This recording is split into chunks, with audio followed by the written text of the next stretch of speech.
name is Krista Adams with the Purple Martin Conservation Initiative, and I'm happy to be a participant in the PMCA conference.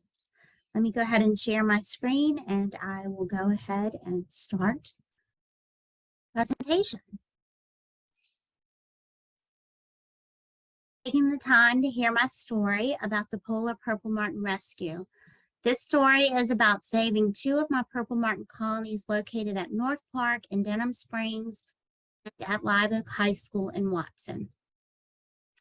The rescue operation had several stages to it. The first one was gathering information and observing. Second was assessing what we had learned and making a plan.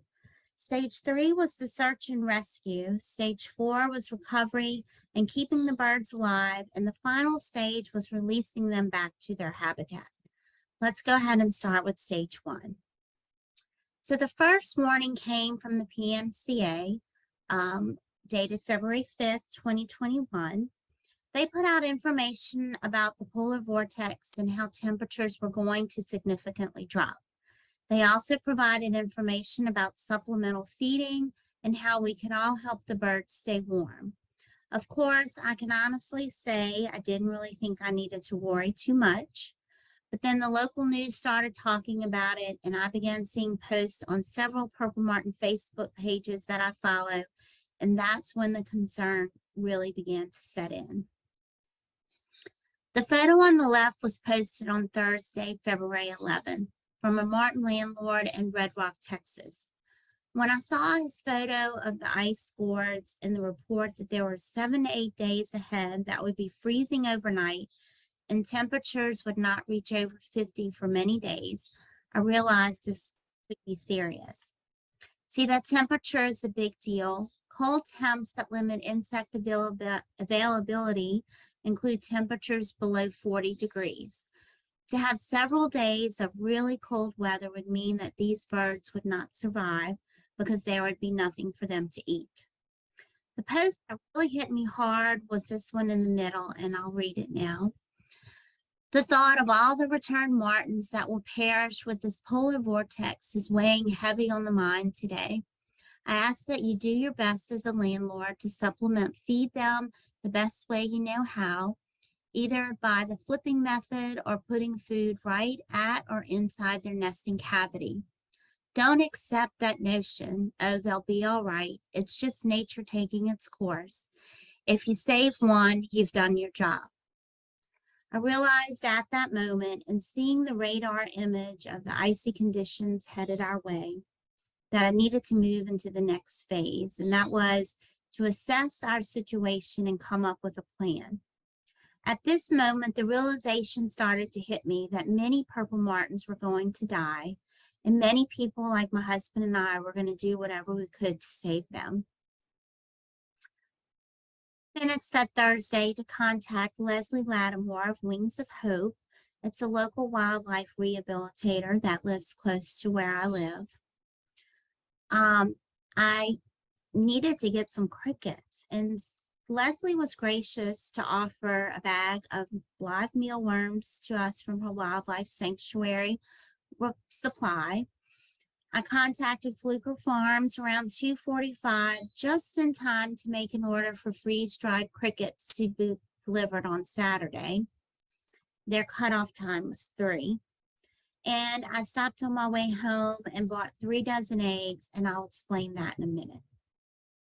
So now that I have my crickets ordered, a supply of eggs, I thought, let me educate myself on how I'm going to feed Purple Martins that only eat flying insects in flight.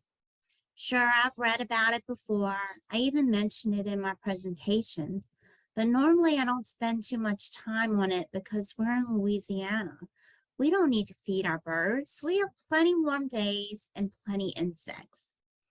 So I watched a video, How to Save Starving Martins.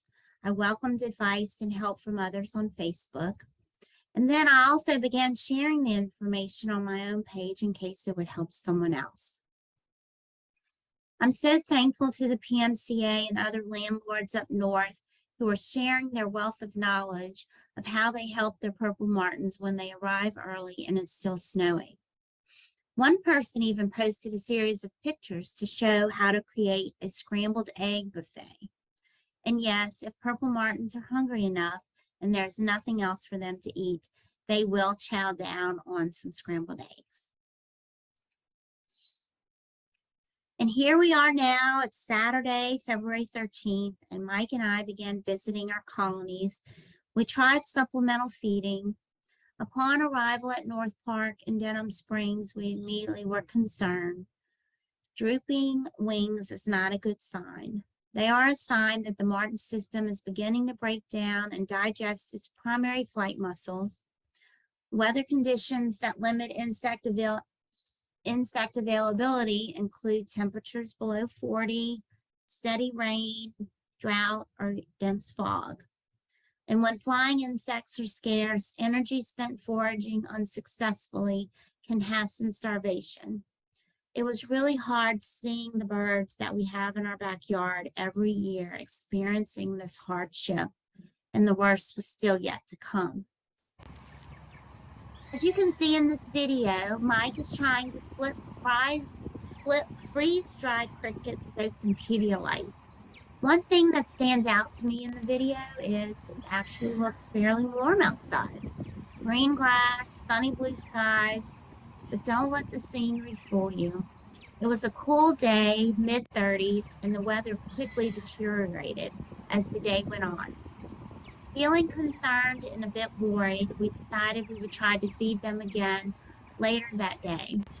We did leave the food on the bed and breakfast, but knowing it's not natural for purple martins to eat from a feeder, we didn't think that they would eat.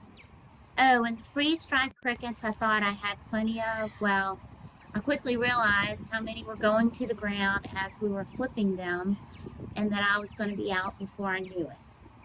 I luckily found someone local who sold crickets, and I stocked up just in case. And little did I know buying those live crickets would prove to be a lifesaver over the next few days. We continued checking North Park and Live Oak High School on Sunday, and our attempts to supplemental feeding were not going so well, and we were pretty worried about that. So here we are now on Monday, February 15th. The icy and cold conditions were really setting in. We woke up to a wintry mix. Temps were dropping in the 20s and staying there. And of course, we had to consider our own safety. So we sat at home, hoping our purple martins were okay, though we knew they were not. As the wintry mix stopped, we decided to take a ride to check the birds at the high school and at the park. Nothing prepared us for what we found. Everything was covered in ice. It didn't dawn on us that ice would encase everything, even the pulley system that allows us to move the racks up and down. The icicles hung to where the birds were trapped inside, and this is when we decided we needed to take action and do what we could to save the purple martins, or they were going to die. When we first started, all we had was a ladder, a hammer, and gloves, and it was cold. One of the gourd racks, we were chipping away the ice with the hammer, which I knew stressed the birds more than they were. Some wiggled out and flew away, and we thought, oh, this isn't going to be good. Mike and I then realized we needed some hot water, so we went home and got the sprayer, and actually the sprayer worked like a charm. It was still a lot of hard work because we didn't have a lot of hot water, but we had just enough to melt the ice that Mike could pull on the rack and get it lowered. And it took several trips over the course of the next 2 days to rescue the birds. They didn't understand and were scared, and so were we.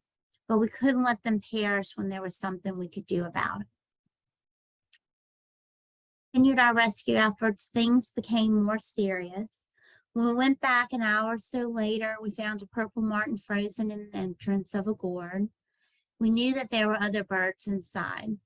See, in very cold weather, martins will communal roost with a dozen or more birds crowded into one compartment or gourd. Clustering together conserves body heat, which allows them to conserve energy. It's hard to see in the video I'm about to play, but this gourd had so many birds inside that would have perished had we not rescued them.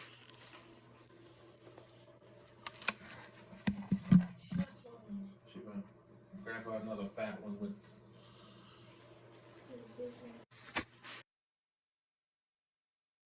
I had been in regular contact with Leslie at Wings of Hope. Not knowing how our rescue efforts would go, we were prepared, so we thought. Remember, I had freeze-dried crickets, live crickets, and mealworms? What we didn't prepare for were how many birds we were going to rescue, which was almost 60. We had to buy more mesh hampers. We had to come up with a system to keep track of where they came from, and we had to feed them all day. We thought, we got this. It's just temporary until we can get them to Wings of Hope. Actually, I'm not even sure I told Leslie how many birds I had. When I look back at text messages we had exchanged, I told her we had 15. I think at that point, we were so busy with rescuing and caring for them that I never got around to follow up, though I guess at some point I must have told her. It was time for us to transport all of them to Wings of Hope. We loaded them up on Wednesday evening, and Mike drove them over. And I can only imagine what Leslie thought when he drove up with almost 60 purple martins. And before I move on to the next stage of recovery, I want to take a minute and mention that purple martin landlords across the South were experiencing something they've never experienced before. The Facebook groups that we usually report our first arrivals proudly, share our photos throughout the season, and tell our stories quickly turned into a support group for us. Here are 7 out of many posts the week prior. The total birds lost just from these 7 landlords were 250 purple martins. It really brings to light just how many purple martins succumbed to the winter weather we had last February in 2021. It was refreshing to see reports the following week after the freeze of new adult arrivals at some of the colonies that had lost their birds. These reports were welcome as it brought us hope that our colonies were going to rebound and flourish again. So let's move on to recovery. We took this photo on the release day, and I'm sure Leslie was all smiles for a few reasons, but also because her wildlife sanctuary was going to be back to its normal operation. I guess the wildlife sanctuary has the normal operation. Anyway, I know what happened that week was anything but normal, and I'll say we were all tired. So on Thursday morning, a few volunteers joined us at Wings of Hope to help feed the purple martins.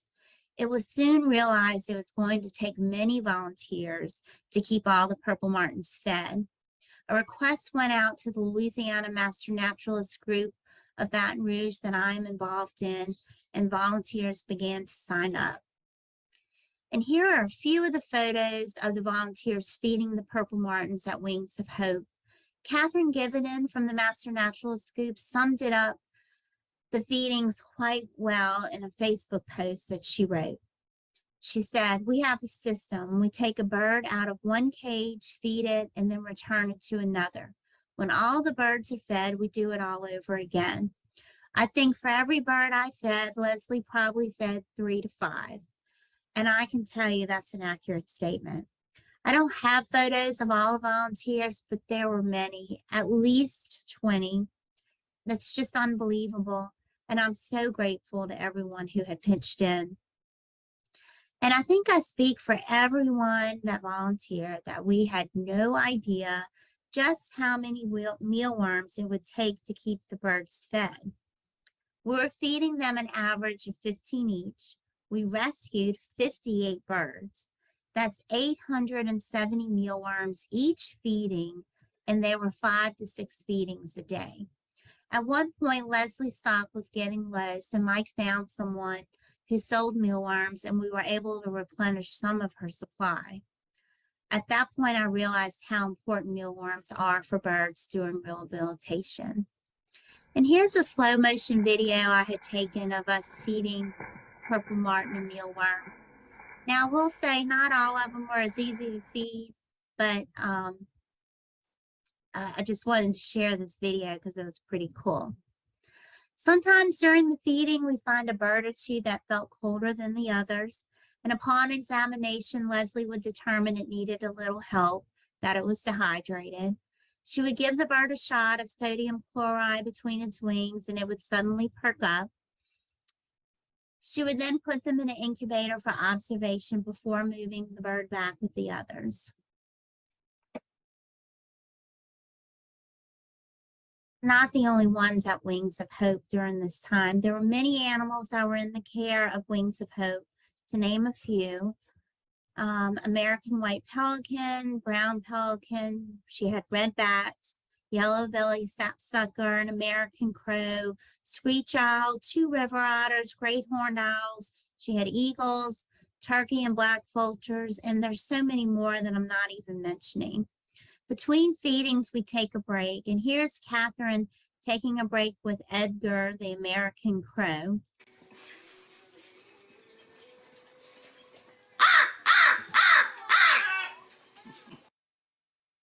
Animals like the crow were permanent residents because of their injuries. They could not survive on their own. So like I said, to have 60 purple martins in addition to all of the other animals that Leslie had was a lot for her. And I'm so thankful for those volunteers that showed up to help us. With so many of the purple martins doing so well and fattening up, I guess so, with the number of mealworms we were feeding them, it was almost time to release them. With the weather forecast looking really good, it was decided Sunday would be the release day. Even though we had a few cool nights ahead of us, the highs and the sunny forecast would be ideal for the insects to start flying again. So let's move on to the best part of the story. And luckily, I had a friend at the park who was taking some pictures with his family, who graciously offered to take these some photos and videos of our release. And this is me, my husband Mike, and my 2 daughters. And here's the video.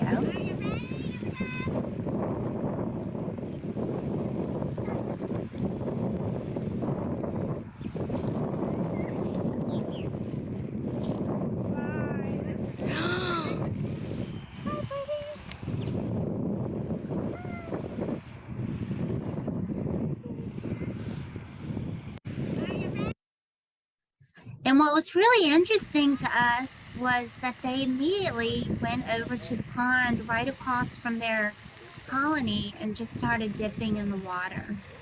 Now we began rescuing them the Monday prior, and this is the Monday after. So they were in captivity for a total of 7 days, and they sure did seem to enjoy the water. Here's Live Oak High School. We released them on February 21st. Next day, when things were getting back to normal here in the area, I received this video from someone at North Park, and it was refreshing to see the sunny skies and our birds happy and flourishing. So in total, we rescued 58 was what the count that I had come up with. Of course, that is if my numbers were correct, because they were on top of each other in the hampers. We released a total of 46 on Sunday. There were a few that had to rehabilitate a little longer because they were not strong enough for release. And we did have a few that the weather was just too much for them. It's truly amazing how everyone came together to save these birds. And I honestly cannot say thank you enough to everyone that volunteered. Not only Wings of Hope, the Master Naturalists, but everyone on Facebook, including the PMCA, the other Purple Martin landlords, and just for everyone that who came together to provide support for us during this difficult time. I did have other colonies that I lost my birds at. It was just really sad to see that we couldn't save them all, but we were able to save so many. I thank you for being for taking the time again, and welcome any questions. Thank you very much. Absolutely unbelievable effort, and so heartbreaking to go back and see those scenes again of those birds stuck in the ice. And just, I mean, what a brutal situation that was, both for man and beast. The martins in your area are much better off for the work that you did, Krista. Thank you. Yes, it was I actually did the put the presentation together the week after we released them, and it's still very emotional when I do the presentation, but for that right after, I think I even got really choked up. It was something. It was took a lot of time and effort, but we did what we could. Yeah, I mean, you Learned a lot guys. too. Yeah. Well, you learned a lot. You did a lot. A couple of questions popping in here. A lot of folks just saying, what an effort. You pulled them through like a trooper.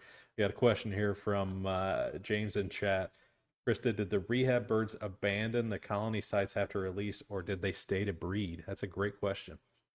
Well, I can tell you from observation, we were very surprised of the amount of second year birds at our colony. So I would say yes, we probably did. They did abandon. I feel certain some of them did. And this year we had very late arrivals because we usually have birds in January, and they were a good 3 weeks, maybe 4 coming in. So it was just a really different year, and I had a lot of second year birds this year as well. Now we did, Dr. Eric Johnson with the Audubon Society did come and ban some birds, and we were able to confirm that one of the banded adults at our colony was one that was banded a previous year. So that was good to know that adult did come back. Yeah, the effect of that winter storm is definitely felt this year. I think maybe in our last issue of the magazine or the one previous to that, we kind of showed how the scout arrival results, reports from Texas and Louisiana showed a flat line, like no birds, and Right. then it really skyrocketed back to kind of the normal levels. And that point at which it skyrocketed was in line exactly with the winter storm from the previous year. So, it's pretty safe to say, with the exception of the birds that you saved, just about all the birds that were, had the genetics of early arrival and were of the age to arrive early, all perished throughout southern Texas and Louisiana. Just a devastating weather event for sure. And I will say our colony this year, as at North Park and at the high school, exceeded numbers exceeded this year. And so I'm not sure if it's also we had Hurricane Ida last year, that really all of Southeast Louisiana was affected. And I believe a lot of purple martin houses came down. Yeah. But we plan on expanding both of these sites because we are out, we filled up this year. So Yeah, exactly. It was kind of a 1-2 punch last year, right? With the winter storm, and then later the hurricane coming through and taking out Martin housing, and Texas this year having just extreme heat and extreme drought that I'm sure came across into Louisiana as well. It's it just did. been really tough. Yes, because our birds arrived later than normal. We had nests. Actually, I just had my last nest fledged about 2 weeks ago here at my residence. And with the heat wave we had in June, I then had to start thinking about, well, let me put something on to help with, with the heat. So yes, Yeah. it's It, been something. it's been something. Let's hope, knock wood, for a average year next year. Let's not get crazy, because it's going to take a couple of these relatively normal years in a row to get things to bounce back a little bit. Mike in chat says his wife is clapping and crying after hearing Krista's story. Yeah, Yeah, I love to emotional. tell the story. It's just such it is very heartwarming. And the Louisiana Master Naturalist chapter in Baton Rouge, the volunteers that stepped up when the weather was still cold and the roads were kind of still a little icy, which is we're not used to here in Louisiana, and the Wings of Hope is in a very remote location. And really for 5 days we turned her wildlife rehab center upside down. I mean, Yeah, thank you we so much had to her, at right? least, yes, we had at least 20 um, volunteers rotating and things. Mike and I were so exhausted from the whole just rescuing and keeping them alive until we could get them to Wings of Hope. That Thursday, the way we helped was by bringing food and just supplying, drinks to the volunteers, and then we had to step back up and participate with the feedings. So yeah. W- And then the Um, LSU vet school was also providing Leslie with some of the drugs that she needed to help the ones that were dehydrated and stuff too. that's great. So That's great. very It's lot of exciting effort. that everybody came together. Yeah, it's wildlife rehabilitators are so special and so important for what they do. It's amazing. Lori in chat says, "Are there any studies looking at size of martins after these extreme weather events, comparing deceased martins versus survivors?" I'm assuming that's more a question for me, Krista.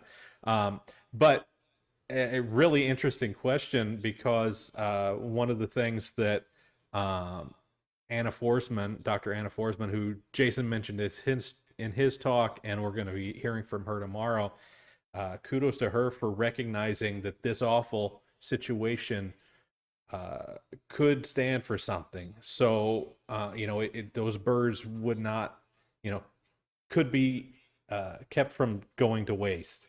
So the PMCA reached out immediately after talking with her to landlords all across Texas and all across Louisiana to gather up the purple martins that were deceased at that point, and keep them until we could figure out how to receive those carcasses, which are being used for multiple studies. So some good to come from this awful event. Those they didn't die in vain, and that's certainly something that we can look at with those carcasses.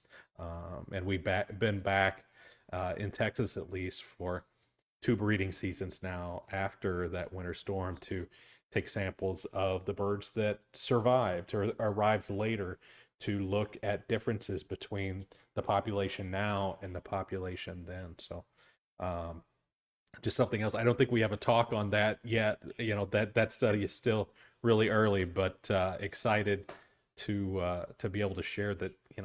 Even those birds that passed were, a lot of them were salvaged for research purposes. So that's right. Anna says that'll be for the next PMCA conference. Right. Give me a little time to recover from this one, and then maybe we can start talking about another one. Okay, Krista, thank you so much. If there are other questions in chat, could you hang around and answer those? And thank you again for everything that you did. And okay. Thank you for inviting me to be a part. I Absolutely. appreciate it.